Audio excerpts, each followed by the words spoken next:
Oo, nauna yung survivor namin. Hindi nauna yung bloober na sunog. Pero dalawa sila eh. Alam, may kasabay. Di akin yung young bird. Pasok na ano. Survivor, ang bilis mo ngayon ah. Di ka kasali sa akin nauna. Ganda tumbok mo ah. Pasok na, pasok. Yan.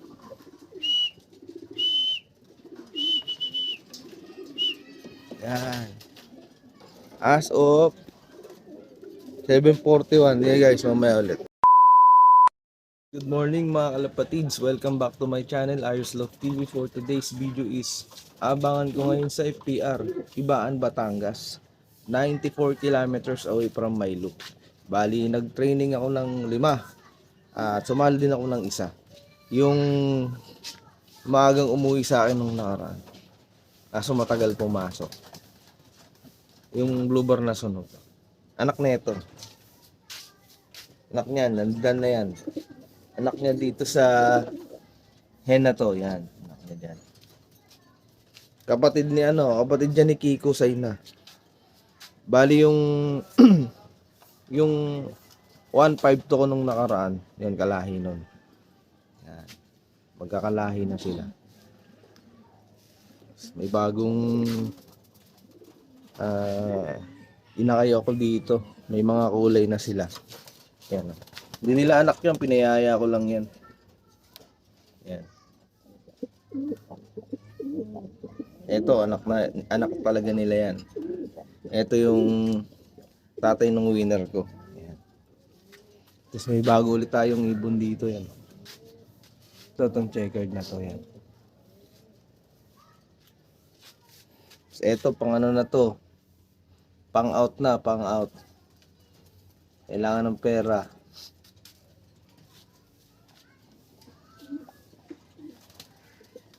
Yan sa may gusto yan oh. Barako yan.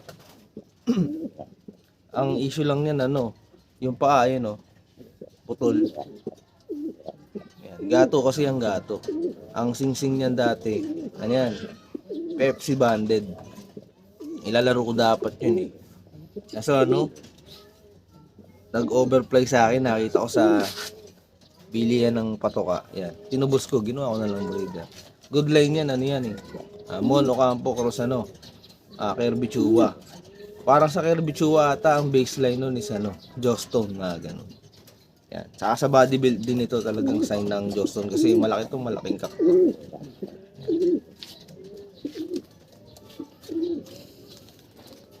Pasok natin ay 7:32 AM. Maya-maya magdadating yung mga ibon. Okay guys, mamaya ulit pag meron na. Oo, nauna yung survivor namin. Hindi nauna yung bloober na sunog. Pero dalawa sila eh. Alam, may kasabay. Di akin yung young bird. Pasok na Survivor, ang bilis mo ngayon ah. Di ka kasali sa akin nauna. Ganda tumbok mo ah. Pasok na, pasok. Yan.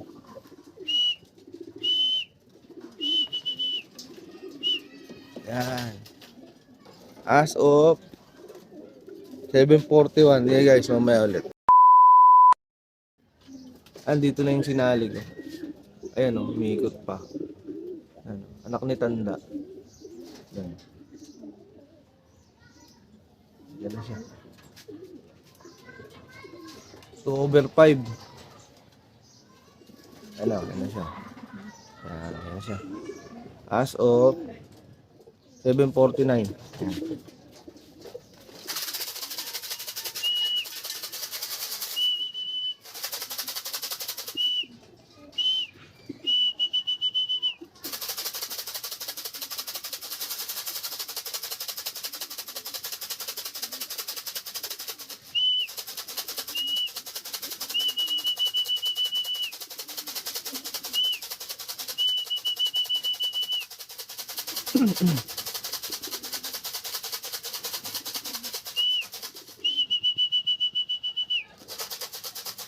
Lipat pa.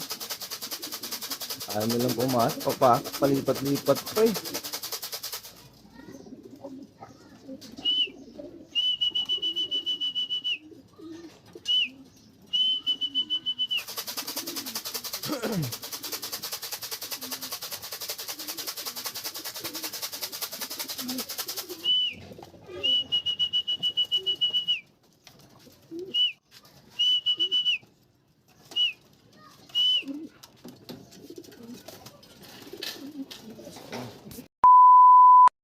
Nandito na yung pares ni Trade 57 na bubul pa tuloy Pares si Trade 57 nandito na. Yan. Si Trade 57 mukhang nahuli, may problema sa pakpak. Ulang ng dalawang primary feather. Siguro ganun. 3/5 na. As of 8:03. Yan. Hey guys, mamaya ulit medyo mabagal yung paratingan ko ngayon. Hey guys, mamaya ulit. Dito na si Trade 57. Bali ano na ako. 4/5. Yan, pinakawalan ko yung ibang ibong ko. May nakalabas kasi dito sa trapdoor ko. Pares niya, nung blue bar na sunog hinahabol niya. Nakawalan ko, baka mamaya lumayo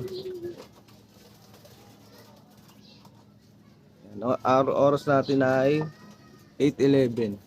Nandiyan na si Trade 57. Kulang na lang ako ng isa. Yung checkered na umuwi sa akin nung nakaraan. 1972 ata, sing-sing. Okay guys, mamaya ulit at ako'y maglilinis muna. Ayun guys. Update tayo ngayon. Cut off na.